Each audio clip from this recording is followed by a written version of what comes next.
Hi there, and welcome back to my latest video. Today I'm going to show you my fourth installment in the greeting card series. That was the first one that I made. This is the second piece of artwork, and this is the third. And I'm making a little line of greeting cards out of my mixed media art. So today I'm starting with all these different jelly prints that I made for collage papers and this 140-pound paper that I used. It is watercolor paper, but I use it as mixed media paper because it's really sturdy and it can handle a lot of different media.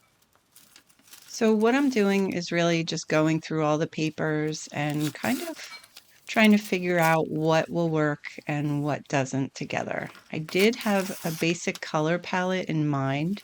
I wanted to do something a little more neutral, probably with a pop of pink, just because I love pink. But these are all papers that I made, and I'm just kind of going through them and seeing what catches my eye and what kind of colors go together without getting too crazy with every color of the rainbow. So I'm just kind of ripping them up and playing with the placement of them, just seeing what kind of works. I don't really get too technical about all this. I know sometimes people ask, how do you know where to put the papers? I just kind of try to check out my rational brain and just let my creative brain take over and just relax into the process. Because I know a lot of times I have the tendency to want to analytically think about my artwork. And really, when I just kind of let go and have fun and play, that's when the real magic happens. And I create things that really just kind of speak to me. So I'm just kind of taking the edges off and getting ready to put this down with some satin medium. I use the Liquitex satin medium. You could use any kind of medium that you like. I just like the finish of the satin because it's not too glossy, but it's also not matte.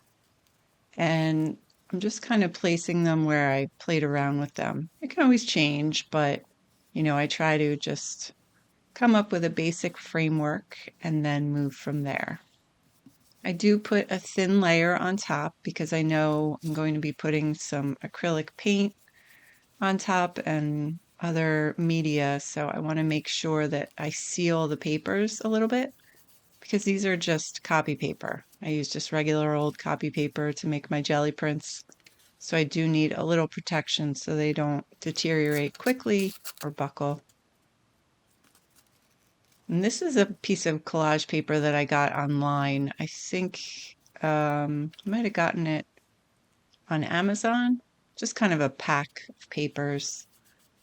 Those are helpful for just little accents, but I do tend to use just the papers that I make only because I like certain colors, palettes, and definitely certain shapes and patterns because I don't want to overload my mixed media piece, even though sometimes it can feel that way. But it's all part of the process.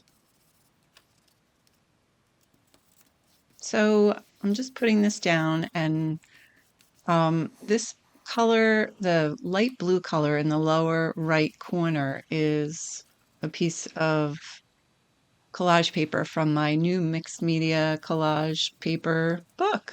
So I'm going to put a little link to that right up here if you're interested in taking a look at it.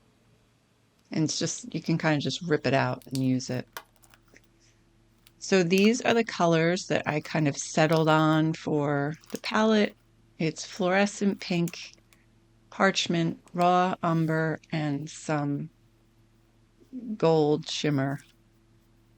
I try to not use too much of the gold only because sometimes you can't even see it when you mix with other colors, but also I don't want it to be like iridescent. I just kind of like how it lightens up some colors, especially the fluorescent pink.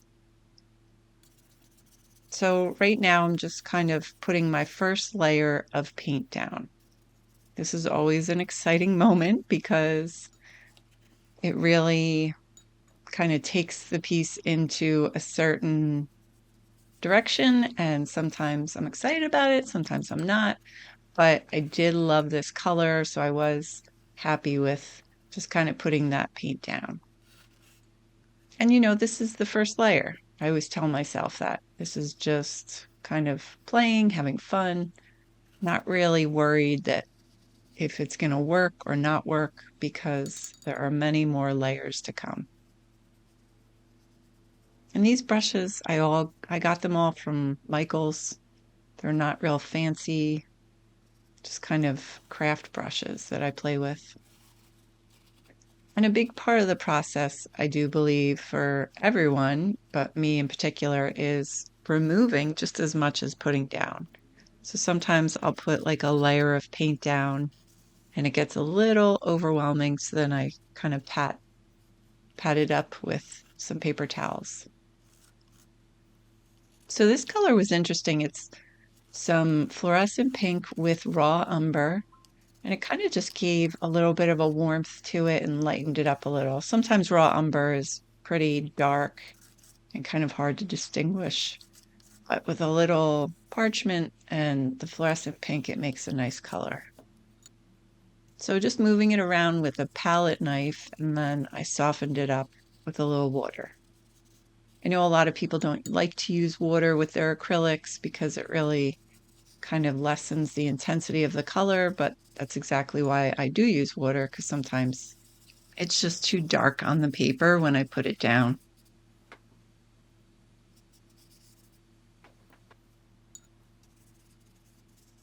So just moving it around and kind of enjoying the process, not thinking too much about it.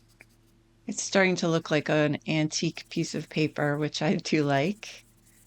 And I'm always excited to use some more pink.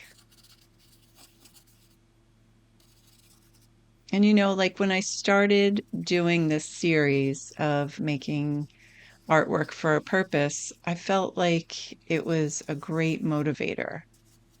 So if you're looking for something to kind of get your inspiration going, get yourself feeling excited about creating a series can really help you get motivated. So right now I am putting a jelly print down I made, and I made it on deli paper. It's kind of transparent, so I do like that. It almost looks like you paint the pattern on, but it's on paper. I just felt like I wanted a little of that green. So this green color that I'm using right here, I think it's just straight green gold, or may have a little bit of raw umber in it. And that was a stencil, again, on deli paper that I made. And then the kind of teardrop one has a little bit more of raw umber in it. It was kind of like an army green color. I just think it's a nice contrast to the pink. They seem to go well together. So this is parchment and gold that I'm mixing together. I kind of wanted to lighten up this corner a little bit. It was getting a little dark for me. So I wanted to add a little pattern of circles, kind of muted, nothing wild, but I just felt like that pink on top of the aqua teal just wasn't working for me.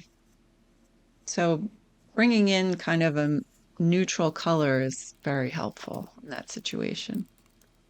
And this is another deli paper print that I made on my gel plate. I obviously used this stencil, and it's kind of like a peachy pink color. I just wanted to add a little color to that area without taking it over. So in most of my pieces, I have a focal point, and this is the one I chose for today. It's kind of like a pinkish color bird. You could see it there on the copy paper. I was entertaining just cutting it out really well to use the darker version, but I didn't want it to like sit on top of the paper. I feel like this deli paper helps it blend in a little better. So I did spray it with a finish to kind of set the colors, because the deli paper is waxed and it does kind of pull the colors when I put the matte medium on top of it, or the satin medium. but it worked okay. So here I am going in with some of my paint pens. I was just kind of muting out a little of those areas right near the bird's tail because I didn't want it to look like it was attached, I guess. So just kind of added that neutral color to put more focus on the bird, just so that green didn't become distracting. And then I have a bunch of different paint pens that I love to use. These are the Sharpie fine point ones. They are like magical. I feel like they have a great tip where the paint doesn't get like kind of clogged, and you can make some really fine details very easily. And they have some wonderful colors. I have the orange and the pink, some aqua. They come in all different colors. It is the water-based acrylic pen. They do have other ones that are oil pens too. So just shout out to the Sharpie markers. I'm just making some fun little marks with them, kind of signature to my style. I love these little dots. I feel like it kind of draws your attention around, and I wanted to just draw a little attention to the bird. And then this is a Posca paint pen. It's always a good one. I did do that little design in pink at first, but it didn't really show up great. So I'm going over it again in orange. I really love all these colors together, the orange, the teal, the pink. It's kind of a fun feeling. And then like the darker colors kind of anchor it. So this is how I love to kind of finish my pieces, is just adding little marks here and there, maybe more color, just seeing what works and what doesn't work. And do I like it? That's always my question. Do I like this? Am I happy with it? Because if I don't like it, then what's really the point, right? Because I really create art for me, and then I enjoy sharing it. And if other people appreciate it, then that's great too. So what I'm doing here is just creating kind of like an outer circle around the bird. I wanted to draw a little attention to the bird without being too obvious. So I'm using a piece of deli paper and the acrylic marker, and I just kind of cut it out. The trick with this is making sure that when I am putting it down with the medium, that you don't like make it real tight because the circle can get wonky. Just kind of have to let it flop down naturally and see where it settles, and then kind of work with that. I'm just doing it with my finger because it's a lot easier than using a brush in this area. And then just kind of playing with the paper. I'm just tapping it so it's not too tight, so it doesn't get all weird. I had to pull it a little bit, make it a little more of a circular shape.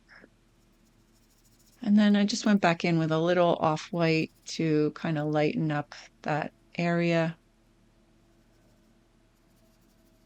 The idea is to kind of connect everything together at the end. Just make sure it kind of all flows. And then I also wanted to do it with these. I felt like the black was just a little too pronounced in this corner, so I wanted to lighten it up a little bit. So I do put a sentiment on top when I'm done with each piece, just to kind of make it more into a greeting card. I do that on Canva or Photoshop, but here are the nooks and crannies that you can see details of this piece. Thank you so much for following along for this number 4. Next week I will be doing number 5, but in the meantime, here are the other videos you can see here to catch up if you haven't seen them yet. See you again soon.